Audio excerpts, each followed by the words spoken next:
ونحن على ذلك لمن الشاهدين والشاكرين والحمد لله رب العالمين. قال الله تبارك وتعالى في شان حبيبه الكريم: إن الله وملائكته يصلون على النبي يا أيها الذين آمنوا صلوا عليه وسلموا تسليما. اللهم صل على سيدنا ومولانا محمد معدن الجود والكرم وآله وبارك وسلم صل عليه. الصلاة والسلام عليك يا رسول الله، الصلاة والسلام عليك يا حبيب الله،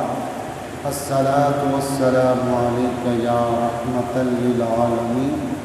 وعلى آلك وأصحابك يا خاتم النبيين. حمد و صلاۃ و سلام کے بعد میرے نہایت ہی واجب الاحترام سامعین اکرام، حاضرین و ناظرین، اللہ کے فضل و کرم سے ایک بار ختم قرآن ہونے کے بعد دوسری مرتبہ قرآن پاک کا ترجمہ اور تفسیر کا آغاز کیا گیا. آج الحمدللہ دوسری اتوار ہے. گزشتہ اتوار بسم اللہ الرحمن الرحیم کے فضائل اور اس کے متعلق جو شرعی مسائل تھے وہ بیان کیے گئے. آج الحمدللہ رب العالمین سے لے کر مالک یوم الدین تک ترجمہ اور اس کی مختصر تفسیر عرض کروں گا. اگرچہ پہلی آیت کی تفسیر بیان ہو چکی تھی، مگر اس کا چونکہ آگے والی تفسیر کے ساتھ تعلق ہے، اس لیے آج اس کو پھر رپیٹ کرتے ہیں. الحمدللہ رب العالمین. ترجمہ کنز العرفان. سب تعریفیں اللہ کے لیے ہیں جو تمام جہان والوں کا پالنے والا ہے. تو اس آیت شریفہ میں سب سے پہلے جو الفاظ آئے ہیں وہ ہیں الحمدللہ، یعنی سب تعریفیں اللہ کے لیے، یعنی ہر طرح کی حمد اور تعریف کا مستحق اللہ تعالیٰ ہے، کیونکہ اللہ تعالیٰ کمال کی تمام صفات کا جامع ہے. ہم عموماً حمد بھی کرتے ہیں، اللہ کا شکر بھی ادا کرتے ہیں. حمد اور شکر کی تعریف کیا ہے؟ حمد کا معنی ہے کسی کی اختیاری خوبیوں کی بنا پر اس کی تعریف کرنا، اور شکر کی تعریف یہ ہے کہ کسی کے احسان کے بدلے میں زبان، دل یا اعضاء سے اس کی تعظیم کرنا. اور ہم چونکہ اللہ عز و جل کی حمد عام طور پر اس کے احسانات کے پیش نظر کرتے ہیں، تو اس لیے ہماری یہ حمد شکر بھی ہوتی ہے. یعنی الحمدللہ کہنے سے اللہ کی حمد بھی ہو جاتی ہے، اللہ کا شکر بھی ادا ہو جاتا ہے. اب سنیے کہ اللہ تعالیٰ کی جو حمد اور ثنا کرتے ہیں اس کی فضیلت کیا ہے. احادیث مبارکہ میں اللہ تبارک و تعالیٰ کی حمد و ثنا کے بارے میں بہت سے فضائل بیان کیے گئے ہیں. حصول برکت کے لیے ان میں سے 3 فضائل عرض کرتا ہوں. نمبر 1، حضرت انس بن مالک رضی اللہ تعالیٰ عنہ سے روایت ہے کہ نبی اکرم صلی اللہ تعالیٰ علیہ وآلہ وسلم نے ارشاد فرمایا کہ اللہ تعالیٰ بندے کی اس بات سے خوش ہوتا ہے کہ وہ کچھ کھائے تو اللہ تعالیٰ کی حمد کرے، اور کچھ پیے تو اللہ تعالیٰ کی حمد کرے. اور ویسے بھی حدیث پاک کا مفہوم ہے کہ جو اللہ تعالیٰ کی جتنی زیادہ حمد کرتا ہے، شکر ادا کرتا ہے، بلکہ قرآن پاک میں بھی ہے کہ اللہ تعالیٰ اسے اور اتنا زیادہ عطا فرماتا ہے۔ دوسری روایت حضرت جابر بن عبداللہ رضی اللہ تعالیٰ عنہ سے ہے کہ حضور پر نور صلی اللہ تعالیٰ علیہ وآلہ وسلم نے ارشاد فرمایا، سب سے افضل ذکر لا الہ الا اللہ ہے اور سب سے افضل دعا الحمدللہ ہے۔ یعنی اس حدیث پاک سے پتہ چلا کہ جہاں الحمدللہ کلمہ حمد اور شکر کے لیے استعمال ہوتا ہے، وہاں یہ دعا کے لیے بھی ہے اور اسے افضل دعا فرمایا ہے۔ اس لیے یعنی اگر دعا کرنی ہو تو اس دعا میں آپ یہ شامل کر سکتے ہیں الحمدللہ رب العالمین، یہ ایک دعا بھی ہے۔ تیسری روایت حضرت انس بن مالک رضی اللہ تعالیٰ عنہ سے ہے کہ حضور اقدس صلی اللہ علیہ وآلہ وسلم نے ارشاد فرمایا، جب اللہ تعالیٰ اپنے بندے پر کوئی نعمت نازل فرماتا ہے اور وہ نعمت ملنے پر الحمدللہ کہتا ہے تو یہ حمد اللہ تعالیٰ کے نزدیک اس دی گئی نعمت سے زیادہ افضل ہے۔ یعنی ہم عام طور پر دیکھتے ہیں کہ اللہ کی نعمتیں، اللہ کے کتنے بڑے انعامات ہیں، ہم انہیں افضل سمجھتے ہیں کہ اللہ تعالیٰ نے ہم پر افضل نعمت عطا فرمائی ہے، مگر اللہ تعالیٰ کے نزدیک افضل کیا ہے کہ جب بندہ اس نعمت کے ملنے پر کہتا ہے الحمدللہ تو اللہ تعالیٰ کے نزدیک وہ نعمت سے زیادہ افضل ہے۔ تو اسی وجہ سے نعمتوں میں اور اضافہ ہوتا ہے، اللہ تعالیٰ اور خوش ہو جاتا ہے۔ اب حمد جو ہے یہ تعریف ہے، اللہ کی تعریف حمد۔ اس حمد کے بارے میں جو شرعی حکم ہے وہ کیا ہے کہ خطبے میں جو نماز جمعہ کا، عیدین کا اور نکاح کا خطبہ پڑھا جاتا ہے، اس میں حمد پڑھنا یہ واجب ہے، اور کھانے کے بعد حمد پڑھنا یہ مستحب ہے، اور چھینک آنے کے بعد الحمدللہ کہنا یہ سنت ہے، اور حرام کام کرنے کے بعد اگر کسی نے الحمدللہ کہا تو یہ حرام ہے، اور بعض صورتیں تو کفر کی بھی بن جاتی ہے۔ اس کے بعد حمد الحمد، اس کے بعد ہے للہ، اس کا مطلب ہے اللہ کے لیے۔ اب اللہ تبارک و تعالیٰ کا یہ ذاتی نام ہے، باقی اللہ تعالیٰ کے صفاتی نام ہے۔ تو بعض مفسرین نے لفظ اللہ کے معنی بھی بیان فرمائے ہیں۔ تو چونکہ یہ تمام کمالات والی صفتوں کا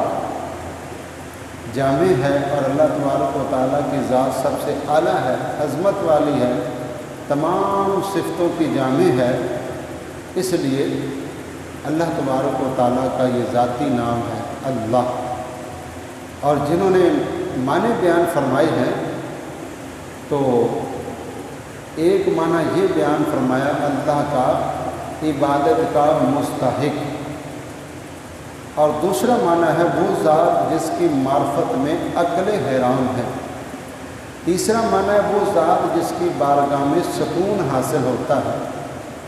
اور چوتھا معنی ہے وہ ذات کے مصیبت کے وقت جس کی پناہ تلاش کی جائے۔ تو معلوم ہوا جب بندہ کہتا ہے الحمدللہ تو اس نے اللہ کی حمد بھی بیان کر دی، اللہ کا شکر بھی ادا کر دیا، اور اس نے دعا بھی مانگ لی، اور یہ بھی کہہ دیا کہ اللہ تعالیٰ عبادت کا مستحق ہے، اور یہ بھی کہہ دیا کہ یہ وہ ذات ہے جس کے معرفت میں عقل حیران ہیں، اور یہ بھی تسلیم کر لیا کہ یہ وہ بارگاہ ہے جس میں سکون ملتا ہے، اور یہ بھی اس نے تسلیم کر لیا کہ مصیبت کے وقت اللہ تعالیٰ کا نام لینے سے مصیبتیں ٹل جاتی، یعنی چونکہ اس کی پناہ تلاش کی جاتی ہے تو اللہ تعالیٰ کی پناہ میں بندہ آ جاتا ہے، اس کی پریشانیاں دور ہو جاتی۔ اس کے بعد ہے رب العالمین، اس کا ترجمہ جو سارے جہان والوں کا مالک ہے۔ تو لفظ رب کے کئی معنی ہیں، جیسے رب کا معنی ہے آقا، سید بمعنی آقا کی، رب کا معنی ہے مالک، رب کا معنی ہے معبود، رب کا معنی ہے ثابت، رب کا معنی ہے مصلح، اور رب کا معنی ہے بتدریج مرتبہ کمال تک پہنچانے والا۔ اور قرآن مجید فرقان حمید میں مختلف مقامات پر مختلف معنوں میں یہ لفظ استعمال ہوئے۔ اور اللہ تعالیٰ کے علاوہ ہر موجود چیز کو عالم کہتے ہیں، عالمین، عالم کی جمع ہے، اور اس میں تمام مخلوقات داخل ہیں، یعنی سارے جہان والوں کا مالک ہے۔ اس کے بعد ہے الرحمن الرحیم، جس کا ترجمہ ہے بہت مہربان رحمت والا۔ تو پہلا لفظ ہے الرحمن، بہت مہربان۔ رحمان اور رحیم اللہ تعالیٰ کے دو صفاتی نام ہیں۔ رحمان کا معنی ہے نعمتیں عطا کرنے والی وہ ذات جو بہت زیادہ رحم فرمائے، اور رحیم کا معنی ہے بہت رحمت فرمانے والا۔ یاد رہے کہ حقیقی طور پر نعمت عطا فرمانے والی ذات اللہ تعالیٰ کی ہے، کہ وہی تنہا ذات ہے جو اپنی رحمت کا بدلہ طلب نہیں فرماتی۔ ہر چھوٹی بڑی ظاہری، باطنی، جسمانی، روحانی، دنیاوی اور اخروی نعمت اللہ تعالیٰ ہی عطا فرماتا ہے، اور دنیا میں جس شخص تک جو نعمت پہنچتی ہے وہ اللہ تعالیٰ کی رحمت ہی سے ہے، کیونکہ کسی کے دل میں رحم کا جذبہ پیدا کرنا، رحم کرنے پر قدرت دینا، نعمت کو وجود میں لانا اور دوسرے کا اس نعمت سے فائدہ اٹھانا اور فائدہ اٹھانے کے لیے اعضاء کی سلامتی عطا کرنا، یہ سب اللہ تعالیٰ کی طرف سے ہی ہے۔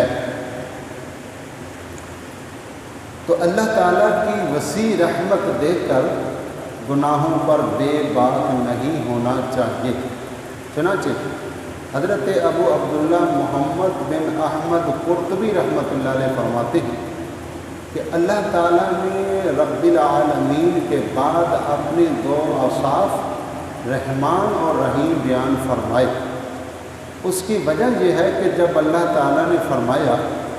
کہ وہ رب العالمین ہے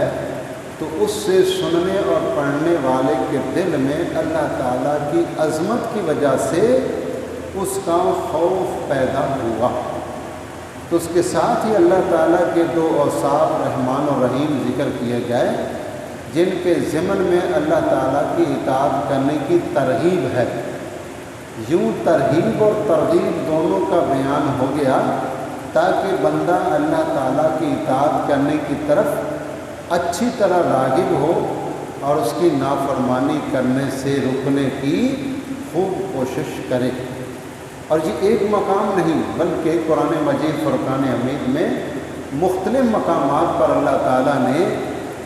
ترغیب و ترغیب دونوں کا ایک ساتھ ذکر فرمایا۔ چنانچہ ایک مقام پر اللہ نے ارشاد فرمایا نبئ عبادی انی انا الغفور الرحیم وان عذابی هو العذاب العلیم۔ ترجمہ کنز العرفان، میرے بندوں کو خبر دو کہ بے شک میں ہی بخشنے والا مہربان ہوں اور بے شک میرا ہی عذاب دردناک عذاب ہے۔ ایک اور مقام پر فرمایا غافر ذنب و قابل التوب شدید العقاب ذی الطول لا الہ الا ہو الیہ المصیر۔ ترجمہ کنز العرفان، گناہ بخشنے والا اور توبہ قبول کرنے والا، سخت عذاب دینے والا، بڑے انعام عطا فرمانے والا ہے، اس کے سوا کوئی معبود نہیں، اسی کی طرف پھرنا ہے۔ نیز حضرت ابو ہریرہ رضی اللہ تعالیٰ عنہ سے روایت ہے کہ رسول اللہ صلی اللہ تعالیٰ علیہ وآلہ وسلم نے ارشاد فرمایا، اگر مومن جان لیتا کہ اللہ تعالیٰ کے پاس کتنا عذاب ہے تو کوئی بھی اس کی جنت کی امید نہ رکھتا، اور اگر کافر جان لیتا کہ اللہ تعالیٰ کے پاس کتنی رحمت ہے تو اس کی جنت سے کوئی نا امید نہ ہوتا۔ لہذا ہر مسلمان کو چاہیے کہ وہ امید اور خوف کے درمیان رہے، یعنی بالکل بھی نا امید نہ ہو جائے اور بالکل بھی بے خوف نہ ہو جائے، اور اللہ تعالیٰ کی رحمت کی وسعت دیکھ کر گناہوں پر بے باک نہ ہو، اور نہ ہی اللہ تعالیٰ کے عذاب کی شدت دے کر اس کی رحمت سے مایوس ہو۔ کسی شخص کو رحمان اور رحیم کہنے کے بارے میں شرعی حکم، اللہ تعالیٰ کے علاوہ کسی اور کو رحمان کہنا جائز نہیں، جبکہ رحیم کہا جا سکتا ہے، جیسے قرآن مجید میں اللہ تعالیٰ نے اپنے حبیب صلی اللہ علیہ وآلہ وسلم کو بھی رحیم فرمایا ہے، چنانچہ ارشاد باری تعالیٰ ہے، لَقَدْ جَاءَكُمْ رَسُولٌ مِّنْ أَنفُسِكُمْ عَزِيزٌ عَلَيْهِ مَا عَنِتُّمْ حَرِيصٌ عَلَيْكُمْ بِالْمُؤْمِنِينَ رَءُوفٌ رَحِيمٌ۔ ترجمہ کنز العرفان، بے شک تمہارے پاس تم میں سے وہ عظیم رسول تشریف لائے جن پر تمہارا مشقت میں پڑنا بہت ہی بھاری گزرتا، وہ تمہاری بھلائی کے نہایت چاہنے والے، مسلمانوں پر بہت مہربان، رحمت فرمانے والے ہیں۔ تو اس میں اللہ تعالیٰ نے آقا علیہ الصلوۃ والسلام کے لیے رحیم کا لفظ استعمال فرمایا، تو لہذا کسی کا نام اگر عبد الرحمن ہو تو اسے عبد الرحمن کہنا چاہیے، رحمان بھائی نہیں کہنا چاہیے، یعنی اور اگر کسی کا نام عبد الرحیم ہے تو اسے رحیم بھائی کہہ سکتے ہیں، کیونکہ رحیم غیر اللہ کی بھی صفت ہے، یعنی وہ صفات جو اللہ کے ساتھ ہیں، اللہ کے ساتھ خاص ہیں، اگر ابد لگا کر اس کسی بندے کا نام رکھ دیا جائے تو پھر لفظ ابد اس کے ساتھ کہنا چاہیے، جیسے عبداللہ کہتے ہیں تو اب کوئی بھی بندہ اس کو شارٹ کٹ نہیں کہتا بلکہ عبداللہ بھائی کہتے ہیں، اللہ بھائی اسے کوئی بھی نہیں کہتا۔ تو اسی طرح کسی کا نام اگر عبد الرحمن ہے تو اسے عبد الرحمن بھائی کہیں، رحمان بھائی نہ کہیں، اتنا شارٹ کٹ نہ کریں کہ جو ہے نا وہ اللہ کی شان میں بے ادبی و گستاخی ہو جائے۔ ہاں، رحیم کہنے میں یعنی اجازت ہے شرعی طور پر، کیونکہ رحیم غیر اللہ کے لیے بھی استعمال ہوتا ہے، تو کسی کا نام رکھا جائے تو رحیم بھی نام رکھا جا سکتا ہے، عبد الرحیم بھی رکھا جا سکتا ہے، اسی طرح رحیم بخش بھی لوگ نام رکھتے ہیں۔ تو بہرحال اللہ تبارک و تعالیٰ کے جتنے بھی صفاتی نام ہیں، اگر کسی کا کوئی نام رکھنا چاہے تو اس کے ساتھ لفظ عبد ہونا ضروری ہے، سوائے رحیم نام کے، اس میں اگر عبد نہ بھی ہو تو کوئی مذائقہ نہیں ہے۔ اور اس کے بعد فرمایا کہ مالک یوم الدین، جزا کے دن کا مالک۔ تو جزا کے دن سے مراد قیامت کا دن ہے کہ اس دن نیک اعمال کرنے والے مسلمانوں کو ثواب ملے گا اور گناہ گاروں اور کافروں کو سزا ملے گی، جبکہ مالک اسے کہتے ہیں جو اپنی ملکیت میں موجود چیزوں میں جیسے چاہے تصرف کرے۔ اللہ تبارک و تعالیٰ اگرچہ دنیا آخرت دونوں کا مالک ہے، دنیا کا بھی مالک ہے، آخرت کا بھی مالک ہے، لیکن یہاں قیامت کے دن کو بطور خاص اس لیے ذکر کیا تاکہ اس دن کی اہمیت دل میں بیٹھے۔ نیز دنیا کے مقابلے میں آخرت میں اللہ تعالیٰ کے مالک ہونے کا ظہور زیادہ ہوگا، کیونکہ اس دن کسی کے پاس ظاہری سلطنت بھی نہ ہوگی۔ یعنی اس دنیا میں تو اللہ تعالیٰ نے فرمایا کہ انی جاعل فی الارض خلیفہ، کہ میں دنیا میں اپنا نائب بنانے والا ہوں۔ تو اللہ تعالیٰ نے انسان کو سلطنت بھی دی ہے، بادشاہت بھی دی ہے اور اختیارات بھی دیے ہیں۔ تو اس لیے قیامت کے روز اللہ تبارک و تعالیٰ کی جو ملکیت ہے، اللہ کے مالک ہونے کا ظہور جو ہے وہ زیادہ ہوگا۔ مالک تو دنیا میں بھی ہے، لیکن اللہ تعالیٰ نے چونکہ ظاہری سلطنت بھی یہاں دی ہے، لیکن قیامت کے روز ظاہری سلطنت کسی کی بھی نہ ہوگی۔ یعنی جتنے بڑے بڑے بادشاہ گزرے ہیں وہاں سب کے سب اللہ کے حضور کھڑے ہوں گے، شرمندہ ہوں گے، کئی خوش ہوں گے جنہوں نے عدل و انصاف سے کام لیا ہوگا۔ اور بلکہ حدیث پاک کا مفہوم ہے کہ عادل بادشاہ جس نے عدل و انصاف سے کام لیا اللہ کی مخلوق کے ساتھ، قیامت کے روز اس کا حشر نبیوں اور صدیقوں کے ساتھ ہوگا، جس نے عدل و انصاف کا۔ اور یہ بات یاد رکھو، اللہ تبارک و تعالیٰ کو جہاں اور اعمال پسند ہیں وہاں اس کی مخلوق کے ساتھ کوئی نیکی اور بھلائی کرنا یہ بھی اللہ کو بہت پسند ہے۔ چنانچہ مسلم شریف کی روایت ہے کہ سابقہ امتوں میں ایک شخص تھا، وہ بڑا وسیع کاروبار تھا اس کا، اور کسی کو مطلب قرض بھی دیا کرتا تھا، کسی کو مال دیا کرتا تھا۔ اب اس کا یہ طریقہ تھا، اس نے اپنے ملازمین سے، نوکروں سے، غلاموں سے کہہ رکھا تھا کہ جب کسی سے پیسے وصول کرنے ہوں اگلے والے بندے کو دیکھ لینا کہ اگر وہ دے سکتا ہے تو پھر بھی اس کے ساتھ رعایت کر لینا، یعنی اس کو ٹائم دے دینا، اور اگر وہ بالکل نہیں دے سکتا اور اس کے پاس پیسہ نہیں ہے اور وہ بیچارہ اس کے پاس پیسہ نہیں رہا، غریب ہو گیا ہے، تو اس کو معاف کر دیں، اسے درگزر کر دیں۔ اور وہ کہتا تھا کہ شاید اللہ تعالیٰ اس کی بدولت ہم سے درگزر فرمائے، اور وہی ہوا کہ جب وہ فوت ہوا تو اللہ تعالیٰ کے حضور اسے پیش کیا گیا۔ تو ہر مرنے والا اس کی روح کو اللہ کے حضور پیش کیا جاتا ہے۔ تو اللہ نے پوچھا، حالانکہ اللہ سب جانتا ہے، کہ تو نے کوئی عمل کیا ہے؟ تو کہتا ہے کہ یا اللہ میں نے تو کوئی عمل نہیں کیا، میرے نامہ مال میں کوئی نیکی نہیں ہے، یعنی کوئی نیکی نہیں، ہاں صرف یہ عمل تھا کہ میں جو آدمی خوشحال ہوتا تھا اس کو مزید مہلت دے دیتا تھا پیسے لینے میں جب اسے لین دین ہوتا تھا،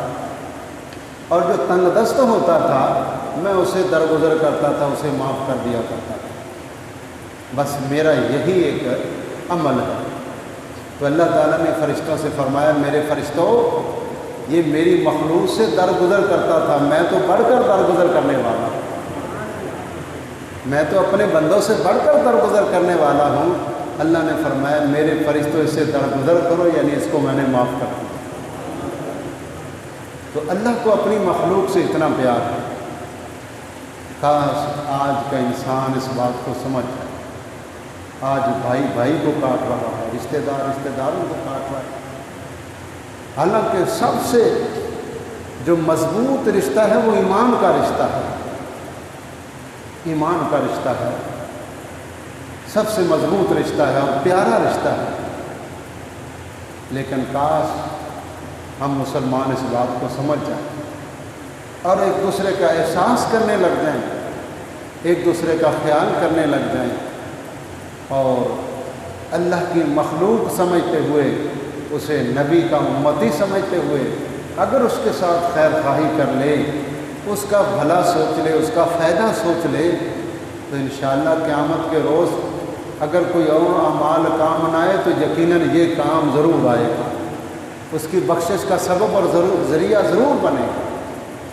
تو اللہ تعالیٰ ہم سب کو اپنے مسلمان بھائیوں کا احساس کرنے کی توفیق عطا فرمائے، اور بالخصوص ہمارے حکمرانوں کو جہاں وہ اپنا احساس کرتے ہیں، اپنے بیوی بچوں کا احساس کرتے ہیں، خدا کے لیے وہ اس مخلوق کا بھی خیال کرے جو ان کے متحد اللہ نے ان کو دیا، کہ کون کس لوگ کس حالت میں ہے وہ کسی کو معلوم نہیں ہے، کہ کس طرح وہ گزر رہے ہیں۔ مہنگائی اتنی ہو گئی ہے، اب لوگ مہینے کا اختتام ہوتا ہے، اب وہ سوچتے ہیں جب مہینہ نیا شروع ہوتا ہے کہ ہم راشن ڈلوائیں جب بجلی اور گیس کا بل ادا کریں، پریشان ہو جاتے ہیں۔ خدا کی قسم اگر اس پریشانی کو ہمارے یہ موجودہ حکمران اگر دور کر دیں تو یقیناً یہ لوگ ہاتھ اٹھا کر جھولیاں اٹھا کر ان کی بخشش کے لیے دعا کریں گے اور ان کی آخرت بن جائے گی۔ لیکن اگر انہوں نے اس کا خیال نہ رکھا، اپنی خواہشات پر ہی چلتے رہے، تو پھر وہ وقت دور نہیں ہے، قیامت قریب ہے، قیامت آنے ہی والی ہے، سب نے حساب لینا ہے، اور اس حساب کے لیے اللہ نے فرمایا مالک یوم الدین۔ تم تو اپنے اپنے دور میں مالک رہے، سلطنتوں کے مالک رہے، تمہیں بڑے بڑے القاب بھی ملتے رہے، مگر یاد رکھنا وہ وقت آنے والا ہے، اس وقت سلطنت صرف اللہ تعالیٰ کی ہے، اسی کی سلطنت ہوگی، اور حساب دینا ہے، اور اس وقت حساب کے لیے سب کھڑے ہوں گے اور تھر تھر کانپ رہے ہوں گے، اور جنہوں نے عدل و انصاف سے کام کیا ہوگا وہ انبیاء اور صدیقین کی صفوں میں کھڑے ہوں گے۔ اس لیے اللہ تبارک و تعالیٰ نے خاص طور پر فرمایا مالک یوم الدین، جزا کے دن کا مالک، بطور خاص ذکر کیا تاکہ اس دن کی اہمیت دل میں بیٹھے، اور دوسری بات یہ کہ دنیا کے مقابلے میں آخرت میں اللہ تعالیٰ کے مالک ہونے کا ظہور زیادہ ہوگا، کیونکہ اس دن کسی کے پاس ظاہری سلطنت بھی نہ ہوگی جو اللہ تعالیٰ نے دنیا میں لوگوں کو عطا فرمائی تھی۔ اس لیے یہاں خاص طور پر قیامت کے دن کی ملکیت کا ذکر کیا گیا۔ آج مالک یوم الدین تک جو ہے تفصیل میں نے عرض کیا تھا، ایاک نعبد و ایاک نستعین میں چونکہ تفصیل ہے، اور کہ ہم تیری عبادت کرتے ہیں، تجھ سے ہی مدد چاہتے ہیں، تو اس آیت کو آڑ بنا کر جو ہے اہل سنت و جماعت پر کفر و شرک کے فتوے لگائے جاتے ہیں۔ اس لیے میں چاہتا ہوں کہ اس کو تفصیل سے ذرا بیان کیا جائے، وہ انشاءاللہ عز و جل اگلی اتوار کو اس پر جو ہے نا وہ انشاءاللہ بیان کریں گے۔ اللہ تبارک و تعالیٰ سے دعا ہے کہ اللہ تعالیٰ ہم سب کو اس پر عمل کرنے کی توفیق عطا فرمائے۔ آمین۔ وآخر دعوانا ان الحمد للہ رب العالمین۔